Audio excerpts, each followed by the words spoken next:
Di episode keempat ini, Diangsu berusaha mencari cara dan berusaha meminta bantuan Lindong.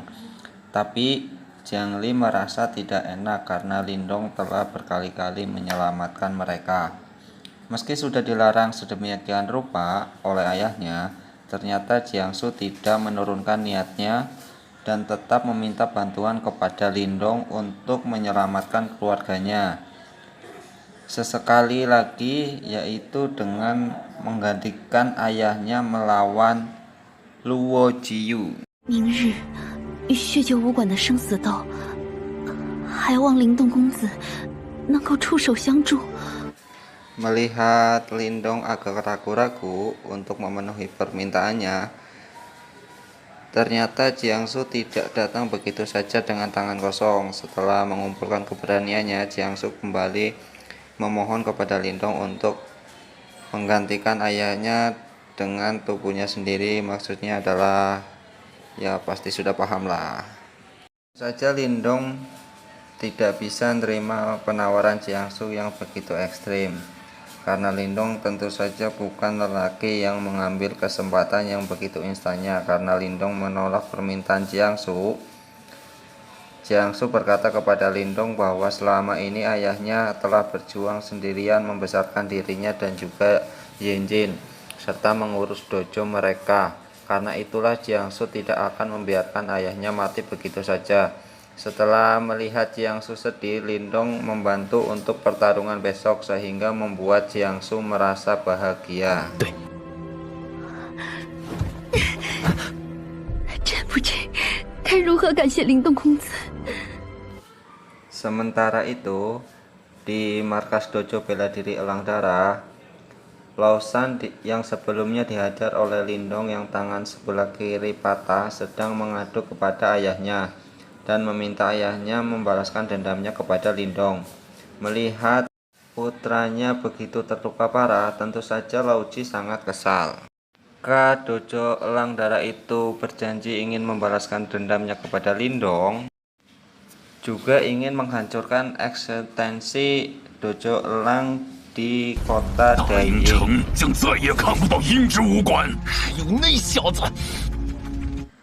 Hari yang ditunggu-tunggu pun tiba. Di sini para murid sudah berkumpul di lapangan karena mereka sedang menunggu pertarungan antara pemimpin dojo. Lao Jiu pun segera turun ke lapangan dan meminta Jiang Li segera untuk mengikutinya turun ke lapangan untuk bertarung. Di sini Lao Jiu mengatakan dengan semangat bahwa jika Jiang Li masuk ke arena, maka ketua dojo itu tidak ada pilihan selain menyerah dan tidak ada cara untuk melarikan diri. Merasakan kekuatan hempasan yang dikeluarkan oleh Lao Jiu, para murid dojo pun seakan percaya bahwa perkataan Lausan tempo hari itu bukanlah omong kosong. Bahwa Lao Jiu telah masuk ke ranah penciptaan bentuk tingkat lanjut. Entah itu Jiang Li bisa mengalahkannya atau tidak, meskipun berat dengan cara kekuatannya dengan Lao Jiu, Jiang Li tetap berniat menghadapinya dengan tangguh dan berani memasuki arena. Tapi ketika itu Lindong menghentikannya dan mengatakan bahwa dia akan menggantikan Jiang Li dalam pertarungan hidup dan mati. Untuk memberi bantuan jelas itu ditolak oleh Jiang Li karena bagaimana dia adalah ketua dojo, maka kewajiban ini juga harus ditanggung secara langsung olehnya. Namun Lindong tidak menyerah. Lindong meminta Jiang Li untuk memikirkan lagi keputusannya karena Jiang Li masih memiliki anak yang harus diurus.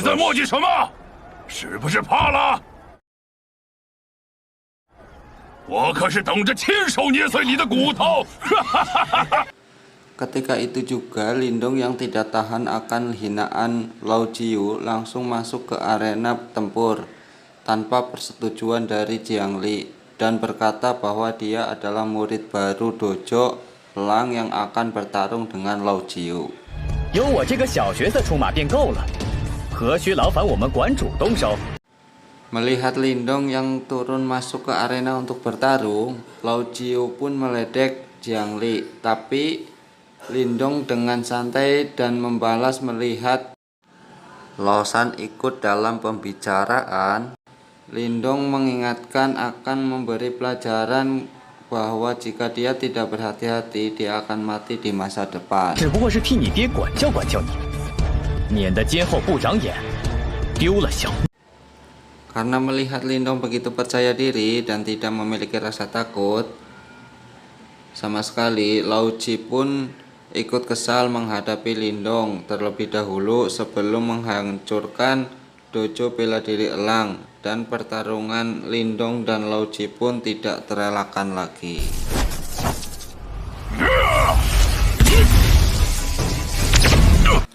Begitu mengalami benturan kekuatan dengan Lindong, Lao Ji merasakan kekuatan yang dimiliki Lindong, dan dia pun sadar kenapa bocah ini nampak begitu sombong dan berani. Ketua dojo itu pun langsung mengeluarkan teknik palu ledakan langit dan mampu ditahan oleh Lindong dengan kekuatan mentalnya. Menyadari Lindong juga seorang ahli simbol, kini Lao Ji sadar dia bukan bocah sembarangan, dan dia pun tidak main-main lagi. Segera mengeluarkan teknik palu gulungan langit dan bumi. Dalam sekejap energi merah darah keluar dari tubuhnya dan bersiap menyerang Lindong. Tentu saja Lindong tidak panik karena Lindong memiliki senjata roh langit, yaitu tombak Qilin. Tidak selesai di situ, Lindong juga mencoba tubuh guntur matahari besar miliknya dan langsung membuat Lao Ji terpental.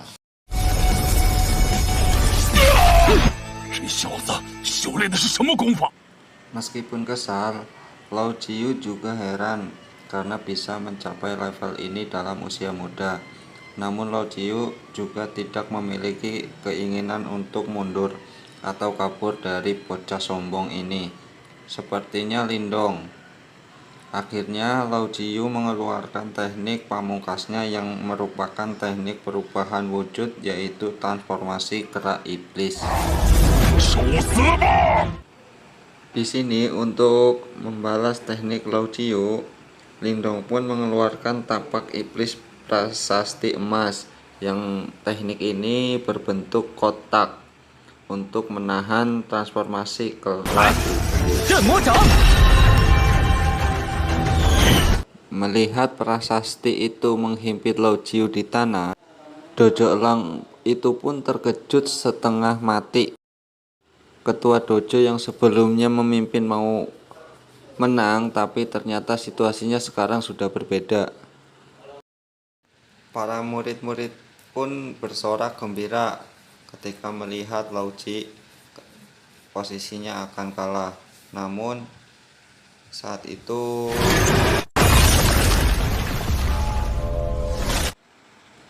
dan Lao Jiu pun belumlah kalah, justru meningkatkan transformasi ke tingkat yang lebih tinggi. Kini ketua dojo itu pun berubah menjadi kera raksasa yang sangat besar. Bahkan tombak Qilin pun melengkung saking besarnya kekuatan fisik yang dimiliki oleh Lao Jiu sekarang. Lindong sangat paham jika mengadu kekuatan fisik dengan Lao Jiu dengan kekuatan fisik yang sekarang hanya akan menjadi pertarungan yang sia-sia, dan dirinya pun tidak akan bertahan lama. Karena itulah Lindong akhirnya mengeluarkan teknik sisik naga surgawi untuk menyudahi perlawanan Lao Jiu.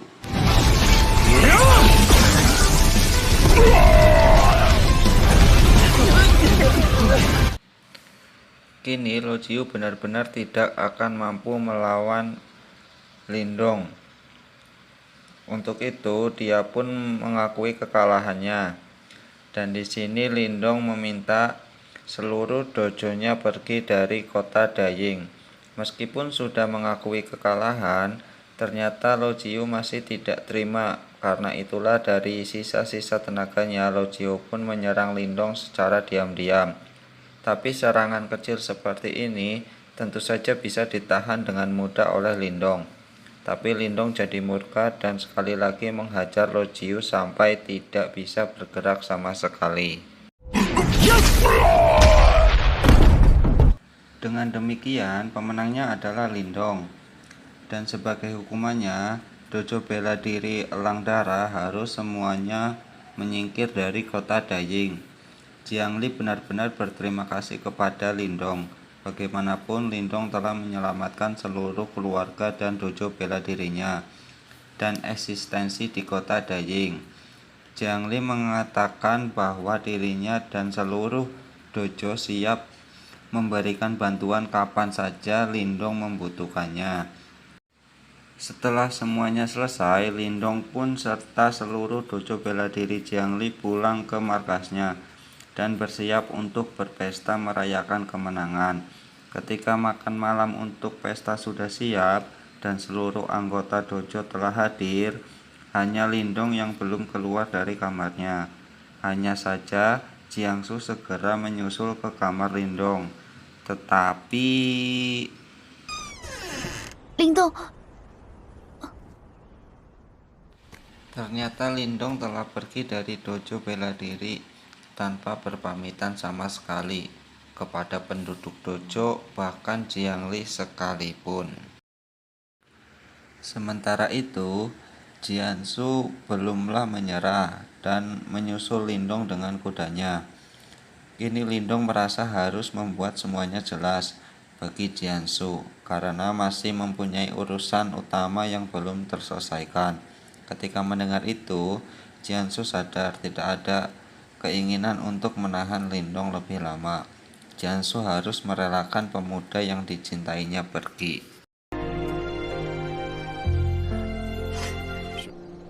唉，这林动绝非池中之物啊！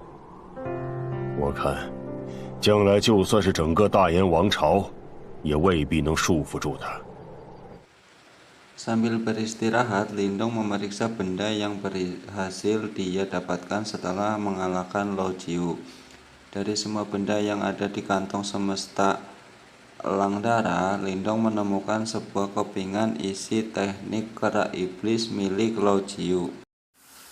Awalnya Lindong tidak tertarik sedikit pun dengan transformasi kera iblis, tapi audio mengatakan bahwa jika Lindong berhasil mendapatkan darah murni, teknik itu akan sangat menakjubkan. Jadi, sesuai saran dari audio, Lindong pun menyimpan teknik tersebut dan segera bersiap melanjutkan perjalanan menuju monumen kota Douang, tempat yang diduga memiliki informasi tentang jimat leluhur. Keesokan harinya, Lindong melewati tebing berbatu dan menemukan buah awan ungu yang merupakan obat spiritual. Tapi di saat yang sama dihadang oleh dua orang yang mengaku dari sekte pedang kuno. Meskipun Lindong sudah meminta izin dan hanya lewat saja, namun sekte pedang kuno nampaknya ingin mengumpulkan dengan meminta 500.000 pil yuan murni jika ingin melewati lembah. Tentu Lindong pun tidak bersedia. Yang pastinya sekte pedang kuno bersiap untuk menyerang, dan ternyata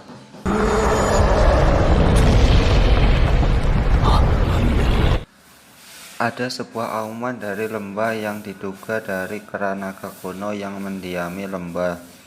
Dua sekte dari pedang kuno langsung lari untuk menyelamatkan diri mereka. Tapi berbeda dengan Lindong. Audio meminta Lindong untuk tetap di sini dan memanfaatkan kera naga kuno untuk mendapatkan teknik transformasi kera iblis yang sesungguhnya.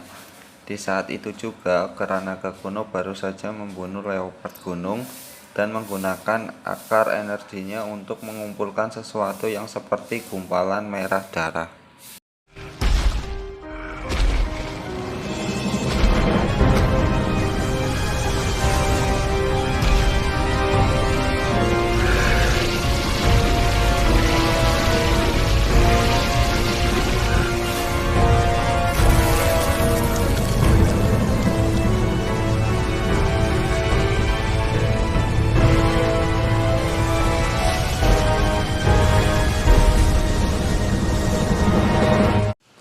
Sebelumnya, setelah mendengar auman kera naga kuno, itu langsung menyarankan Lindung untuk mencari darah murni untuk digunakan sebagai sumber penguasaan teknik transformasi kera iblis.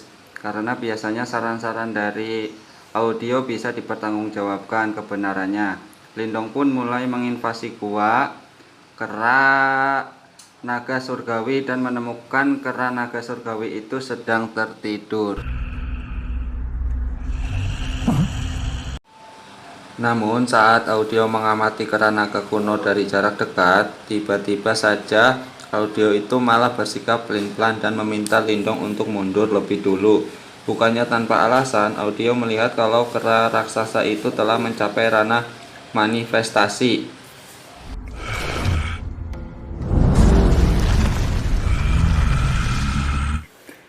Melihat kera naga yang kuat itu bangun, audio pun mengajak Lindung untuk bersembunyi lebih dulu untuk memikirkan beberapa cara yang mungkin bisa dilakukan untuk mendapatkan darah murni. Karena naga kera itu, Lindung malah tidak sengaja menendang batu di gua dan membuat suara keras yang memicu kewaspadaan kera naga gua curiga dan semakin yakin kalau ada eksistensi lain di guanya. Jadi kera naga itu memejamkan penciumannya yang untuk mendengus aroma-aroma makhluk gaib yang sudah mengganggu tidur siangnya. Audio dengan cepat menyembunyikan aroma nafas Lindung, jadi kera itu tidak akan bisa mendeteksi keberadaan saudara angkatnya itu dari bau. Setelah tidak lagi mencium aroma aneh-aneh, kera naga itu pun OTW bubu lagi.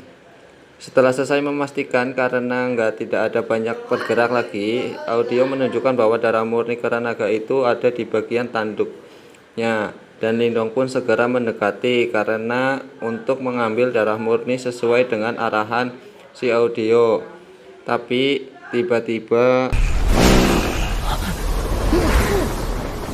karena kera naga itu mengeluarkan bom asap dari pantatnya yang luar biasa membahana dan menggorok, bahkan saking hebatnya kentut itu, karena nggak ada perlindungan Roma yang sebelumnya dipasang oleh audio, langsung hilang sekejap. Sehingga setelahnya karena nggak bisa mencium aroma Lindung lagi, pemandangan yang sangat berbahaya itu membuat audio terus memutar otak untuk menyelamatkan Lindung. Akhirnya sang iblis surgawi mengambil sebuah tulang ukuran besar dan melemparkannya ke arah lain untuk mengambil perhatian kera naga. 真是太险了，放心。 Lindung benar-benar merasa nyawanya ada di ujung tanduk beberapa saat yang lalu. Untungnya sementara waktu, karena nggak ada sibuk mencari Lindung di tempat lain, mereka bisa aman. Karena itulah tiba-tiba si audio mencium aroma lain yang sangat kuat dari area gua, dan ternyata sumber aroma itu adalah buah 1000 binatang yang dipadatkan oleh kera naga dari darah-darah binatang buas yang dia bunuh itu. Oh iya, kayak desain terakhir episode sebelumnya pas kera naga nyeret leopard yang ngambil darahnya, kalian masih inget kan? 有什么发现？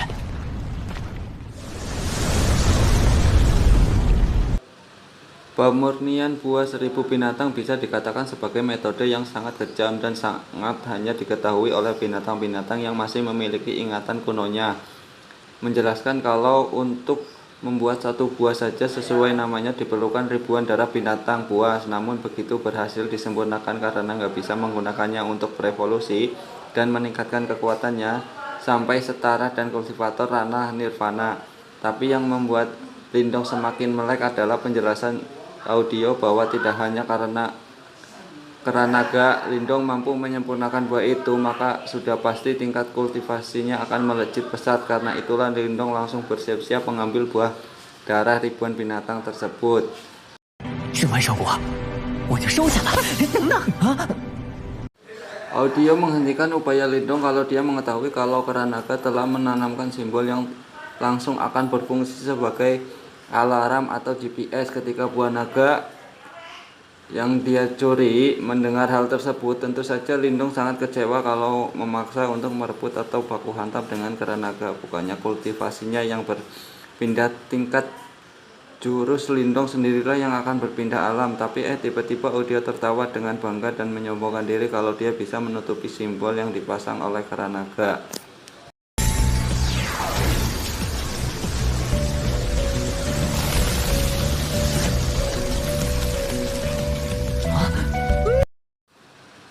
Dan benar saja, garis-garis pelindung yang sebelumnya menyelubungi buah 1000 bintang itu langsung hilang, dan buah merah darah itu langsung berpindah tangan kepada Lindong. Tidak mau membuang lebih banyak waktu dan menunggu karena nggak sadar, Lindong dan dua hewannya pun segera keluar dari gua dan melewati lembah untuk mencapai Provinsi Dahua secepatnya. Tapi lagi-lagi perjalanan diganggu oleh Sekte Pedang Kuno yang sekarang bersama dengan salah satu tetuanya yang bernama Guyan. Mendengar aduhan anak-anak buahnya pun langsung mengolah fantasi Lindong sehingga ada masalah kalau mau baku hantam ya. Tapi Audio justru memperingatkan kalau Guyan adalah orang yang cukup kuat. Jadi Lindong mengurungkan niatnya untuk berlaku dan ingin baku hantam dengannya. Segera pergi dan lembah tersebut. Jadi Lindong menyerahkan kembali buah yang sebelumnya diambil dan meminta izin untuk undur diri. Namun tampaknya Sekte Pedang Kuno memang hanyalah aliansi begal berseragam. Waduh, kayak gitu ya, karena setelahnya Guyan malah meminta tas semesta dan semua barang-barang milik Lindong sebagai kompensasinya. Kalau sudah dibegal di siang bolong begini, tentunya Lindong tidak bisa berpura-pura sopan lagi dan siap baku hantam. Dan Sudia menghentikan Lindong dan malah meminta Lindong untuk memberikan salah satu buah 1000 bintang kepada Guyan yang ditunjuknya. Lindong menawarkan buah spiritual yang sangat berharga. Guyan pun tidak banyak pikir dan mau menerima buah tersebut dengan berjanji tidak akan menghalangi langkah Lindong keluar lembah lagi. Walaupun anak buahnya meminta Guyan untuk berpikir ulang tentang melepaskan Lindong begitu saja, tetua Sekte Pedang Kuno itu sudah dibutakan dengan keberadaan buah 1000 binatang yang sangat menggoda imannya. Dengan demikian, Guyan pun membiarkan Lindong pergi dari lembah setelah menerima 1000 bintang dan membuat Sudia tersenyum licik menantikan kekacauan ini sebentar lagi akan mendatangi Sekte Pedang Kuno. Sementara itu, leluhur emas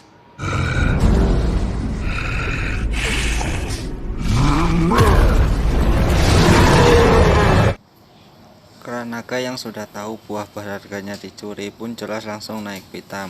Ternyata rencana si Audio adalah dengan sengaja membiarkan kera naga dan Sekte Pedang Kuno saling baku hantam.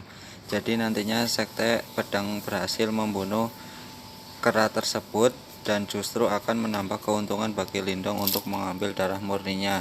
Jadi nantinya Sekte Pedang berhasil membunuh kera naga tersebut justru akan menambah keuntungan bagi Lindong untuk mengambil darah murninya. Sementara itu, dalam Sekte Pedang Kuno, Guyan pernah menemui ketua sekte dan menunjukkan buah roh yang baru saja dia dapatkan secara cuma-cuma. 掌门师兄，请看。 Ketua sekte pun ikut bahagia melihat Guyan berhasil mendapatkan benda yang sangat berharga. Begitu pula dengan Guyan yang terus-menerus mengganggarkan buah 1000 binatang dan berharap bisa segera menyempurnakannya. Tapi Guyan sadari pelindung simbol yang sebelumnya dilaporkan oleh pelindung dalam buah tersebut sudah hilang, sehingga ini karena nggak bisa merasakan kembali buah 1000 binatangnya karena malam telah tiba dan Lindong membangun kemah di dekat markas Sekte Pedang Kuno. Bisa melihat pegunungan di sekitarnya bergetar hebat yang disusul dengan kemunculan kera naga yang akhirnya turun gunung. Lindong dan komplotannya langsung tersenyum bahagia bersiap menantikan pertunjukan menarik antara kera naga dan Sekte Pedang Kuno. Sebaliknya, murid-murid sekte yang berjaga di pintu gerbang dibuat hampir pipis di celana saat melihat kera raksasa yang tampak begitu marah itu mendatangi sekte mereka. Dan tidak hanya para murid, ketua Guyan yang ada di atas gunung pun terkejut karena tidak ada sinyal apapun. Tiba-tiba kera yang sangat mereka khawatirkan eksistensinya menyerang sekte mereka. Kira-kira itu benar mengamuk dalam sekejap mata, mampu melibas semua murid sekte yang mengeroyoknya.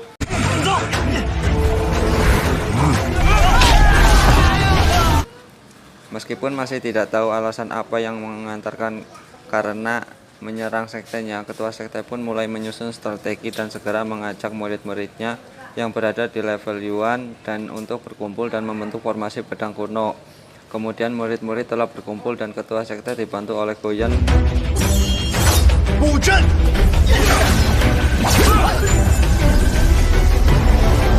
古剑门的威严不容轻视，让我们给这畜生厉害瞧瞧！是，大古剑阵。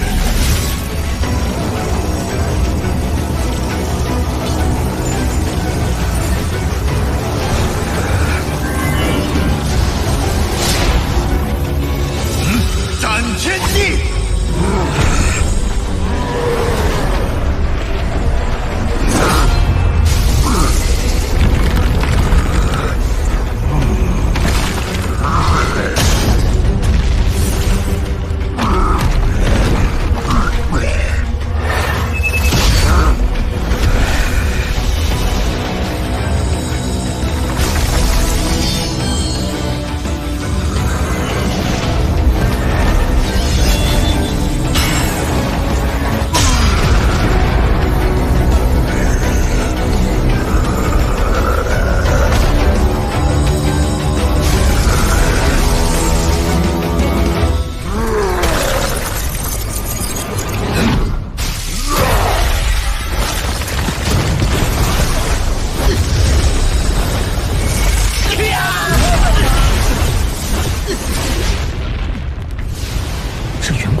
一身鳞甲被如此轰击，居然还不见血。留给古剑门的时间不多了。古言，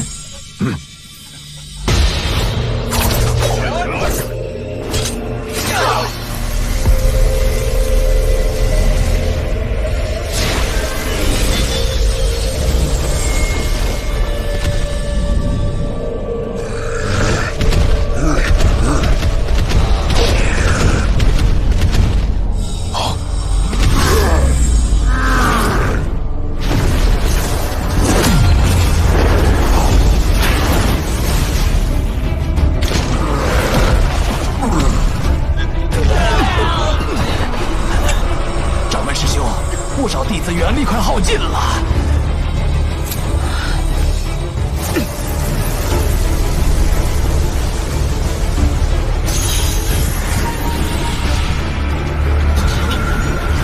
所有古剑门弟子将元力汇聚，今日必当拼死一搏。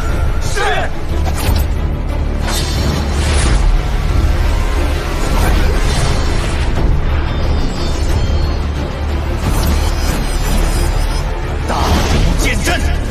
鬼宗古剑，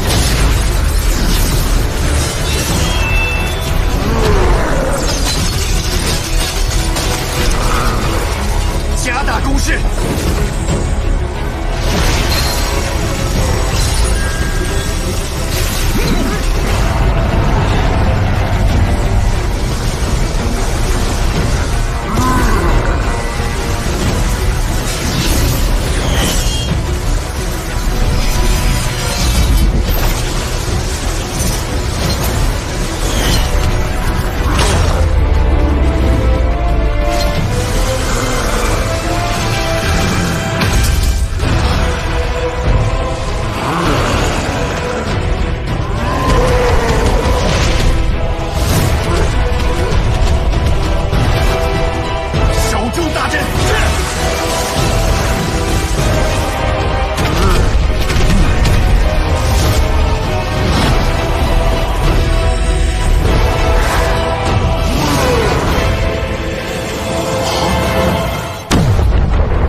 为何这畜生受了伤，还要盯着我们不放？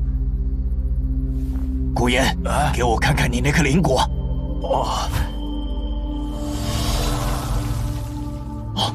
这上面明明有龙元烙印，你竟敢带回来！烙印，明明没有。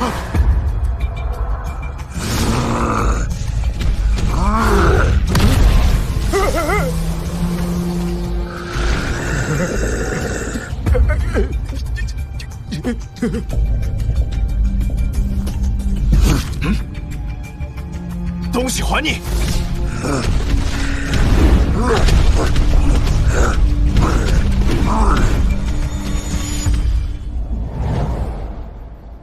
嘿嘿，该我们了。哎呀，这畜生可算是走了。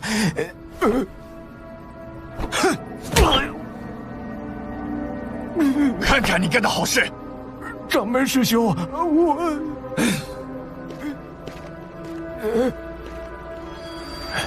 一定是那小子做的手脚，我不会放过他的。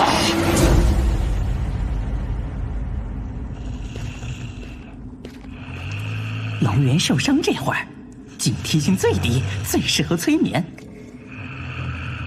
一会儿你负责偷惊险，雕爷我帮你负责催眠，这样咱们绝对不会被发现。哼，怎么样，雕爷这计谋如何呀？嘿嘿，是，雕爷真是足智多谋，希望这次可以搞成功。哼，有你雕爷在，当然能成功。哼。